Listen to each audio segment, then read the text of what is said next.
Yeah, he's looking at the stacks. He says, "How much you got left? How much you got left, sir?" And oh no, Alex, my guy, $34,400 pot. This man's printing it tonight. Printing it. Pot going JD's way. Printing it. Do that at all. I totally didn't say Ram 4 or 5 times. You don't really get coached up Printing for it. Phonetic pronunciations of these names, so yeah, we literally sometimes have to wing it.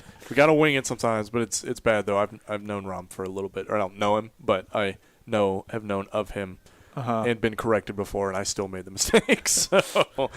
So yeah, egg on my face. SR 9-5 suited under the gun. He's enjoyed himself having to fold for the past. Yeah, so he's been folding. 2 hours. He's kind of had rags for the most part in this game. Few primos here and there, but not many. Bears opening it up here under the gun +2, 9-3 offsuit. 9-3. We've seen it win once tonight. Let's go. JD gonna put in the 3-bet 2 ladies, the queens. Alex ace-8 suited, going nowhere, gonna make a flat call. Everybody behind, gonna get out of the way. Going nowhere, gonna make a flat. Steven with ace-9 behind, going nowhere, gonna make a flat. Steven with ace-9, wondering just how often he's gonna be good here. Going nowhere, gonna plenty of equity with this hand. Does elect on a flat, even out of position. Now he's laying a price somewhat to Bear here. Oh, you think Bear's going anywhere? I don't. Oh, yeah. I don't at all. I like where this is going. Well, we got a 4K pot brewing already 4 ways. JD a mile ahead at the moment. But things, that is going to get Alex in trouble. He's got top 2 pair, best kicker, and JD's not going to slow down. Oh, not at all. It's a mandatory C-bet on this board. Kind of small, value. 1/3. No, I love it. Great. Excellent bet size. Pot bet here gets value from exactly these hands. Yep.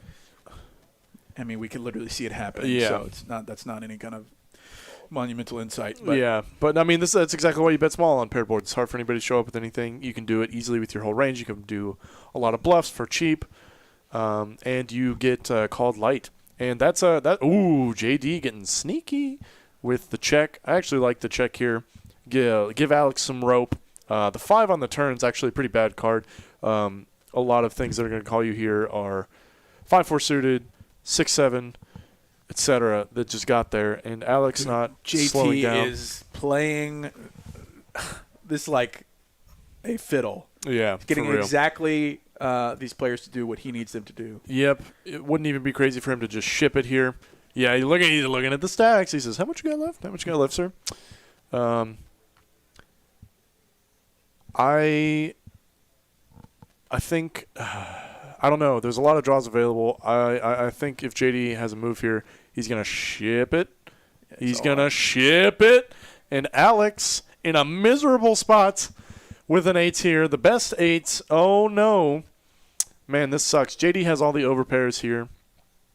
And not a ton of bluffs. Not a ton of bluffs that he would have on this board, except exactly like Ace King of Spades. Maybe, yeah, that's about it. He's going to have Broadway spades here a lot, and I think that's the only real bluff he's going to have. But he's targeting Alex's exact holding, a strong 8 here. It's hard to fold these hands. It's so hard to fold these hands whenever this board is not going to connect with your opponent at all. JD is representing a overpair or absolutely nothing at all. And Alex does elect on the crying call. JD. Here we go. JD getting the max with 2 queens. Alex drawing to an ace or an 8. Running this twice, pocket kings. Running it 2 times. 9 on the river gives JD the first one. 10 on the end. Oh, no, Alex, my guy. $34,400 pot going JD's way. This man's printing it tonight. Printing it. Unfortunately, Alex is not having the best night. He's not had. He's had some tough spots. He's had some tough spots. He's had on some streams in the past. He's gotten annihilated, but he did scoop it pretty good a few times. So he's had some rough going on the stream. It sucks because that call's not crazy. And Bear going to snap call. What is it? Oh man, let's see it. What's he got? Oh no. Yep. What does he have? It looks like.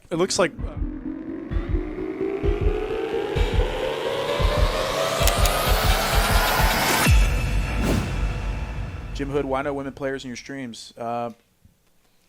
Well, the list is always open. We would love to get. They definitely show up some on the ladies in tournament here. streams on Saturday nights. If you haven't watched the Saturday night streams, there's usually a couple ladies on the tournament final tables. Absolutely. Addy G in the chat, why is the wait list so long for games with TCH Dallas right now? Because we're busy, man. Everyone wants to get in here. I know you want to get in here, Addy. Download that Poker Atlas app, get your name on the list, and then head on over. And head on over. You got 1 hour from whenever you put your name on the Poker Atlas list to make it before you are rolled off. So don't expect to put your name on the list at 8 in the morning and then show up at noon and expect to get a table because you're not going to. Let's see. Bear with mystery hand. Alex, 10-7 suited, 3 bets in the cutty. I'm sure Bear's getting annoyed with people 3-betting him on his left. Yeah, I'm sure he is. Steven looked like he was thinking about doing something crazy with the 9-6. To recognize that his seat might be kind of annoying for the rest of the night. Yep. Because both JD and Alex have 3-bet him multiple times. Oh, yeah, and they're 3-bet happy. Let's see what we got. What kind of, man, another paired flop here. Flop that, what is... Better for Alex. Alex actually has straight outs on this board. Bear's reader must be messed up. Yeah, I'm thinking so. But, yeah, Alex wants to go ahead and bet and try and take it down right now. He bets 900. A little over half pot. Bear going nowhere. Makes the call. 30,000 between these two players. Ooh, 6 of spades. Alex now open-ended. Excuse me, he's got a gutter. Gutter ball. Picks up equity here. I do like his decision to go ahead and check back. Oh, wow. He just spikes it. Wow. Spikes it on the end. Perfect. Oh, my God. His night might be turning around, betting into him. Into him. I think Bear may have an 8 here. He may have a hand as strong as an 8. And Alex now with the nut straight. I bet he's got something like, I have no idea, but I bet he's got something like ace-jack again. Yeah, he could have a lot of ace-x here. That's fine as well. And I think Alex has a pretty mandatory raise it up here. The board's paired, but your opponent's never going to have aces. He might have pocket 6s, but it's like insanely unlikely. And Bear going to snap call. What is it? Oh, man, let's see it. What's he got? Oh, no. Does he have a boat? Does he have a boat? What does he have? It looks like 8-6 maybe. 8-6 or 8-9 is probably what he's got. 8-6 is what it looks like. Yeah. That's gross. That is gross. $12,100 pot. Bear does 8-6 suited. Turns perfect on the turn. Turns perfect. And then Alex hits his 4-hour. Spikes it on the river. Oh man, that is disgusting. And did Bear that is so gross. Did Bear 3-bet? No, Alex. No, not post flop. No, but I'm saying Alex raised Bear initially, and did Bear? No. Alex raised on the river, but then Bear did he 3-bet? No, I think he just called.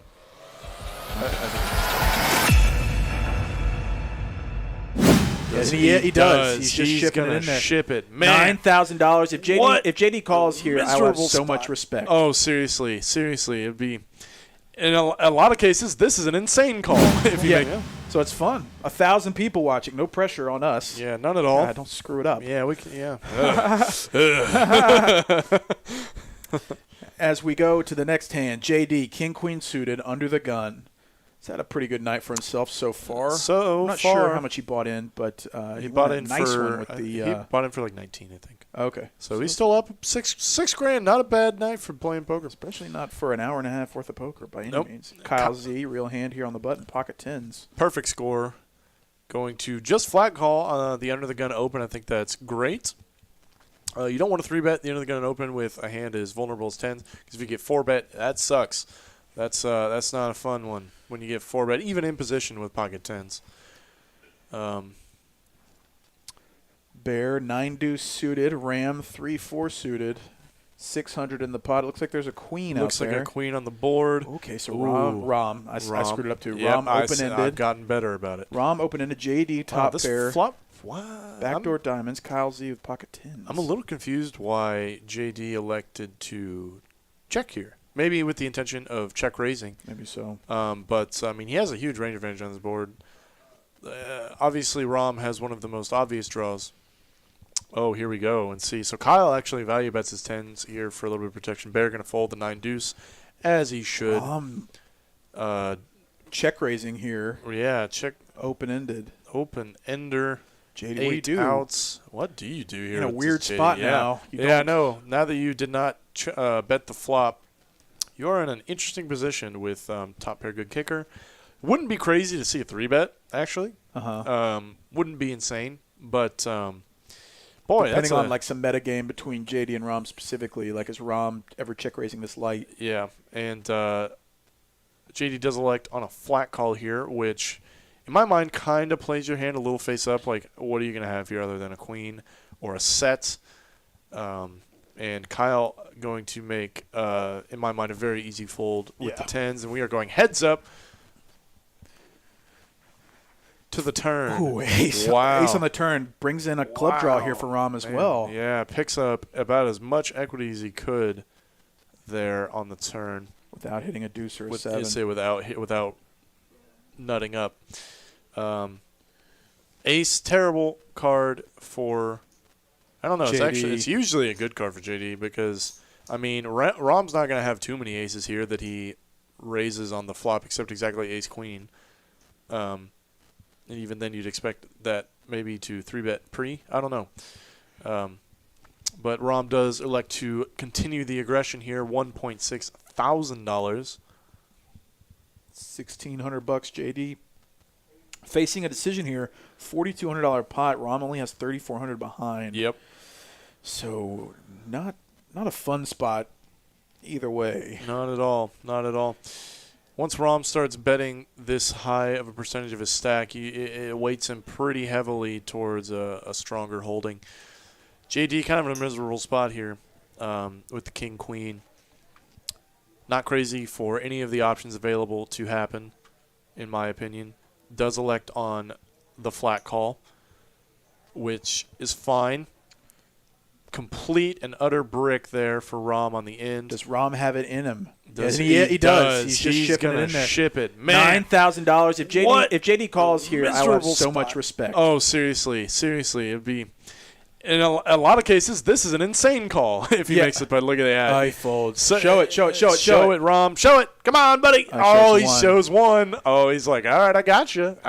So the best he could have had was like ace 3. Yeah, exactly. And, man, wow, what? Showing that card. Nice hand. This is like a really high-tier spot to run a bluff. And there it is. Oh, and Kyle's going to ship saucy it. Saucy boy. I like saucy. it. Oh, $14,000 pot. He's all in for $8,000. Yeah, I agree. No, I think JD actually played it pretty well there. I don't think you can fold to just one bet on the turn. There were still so many draws available. But once Rom decides to ship it all in on the river, it's a polarizing action.